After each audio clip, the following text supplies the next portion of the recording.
Something interesting I noticed about the people who preach forgive and forget is they don't know their ABCs all that well. Let's talk about it. So we know the alphabet starts with ABCs, right? Accountability, boundaries, and consequences. And I've noticed that people who preach forgive and forget, they skip that. They start the alphabet somewhere in between. And I also notice, as smart as they are, they have a tendency to misuse words, right? They give words different meanings.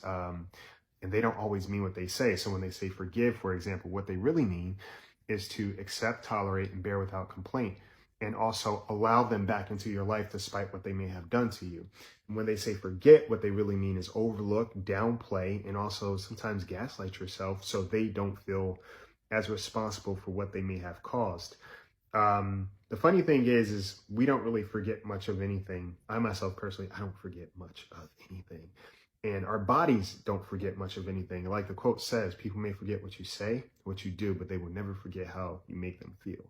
The body keeps the score. The book talks all about how our bodies respond to certain things, and they literally readjust our neurotransmitters. Our brain rewires based off of certain circumstances. So even if we may forget an occurrence, our body holds on to it always. And those same people who preach forgive and forget, they seem to never be able to let go of past experiences to justify their current behavior, right? So they don't have to grow into better people. So when you are in the presence of those people and they tell you to forgive and forget, well, you make sure to remind them to extend forgiveness to you too. Forgive you for allowing them to think that they could treat you however they want.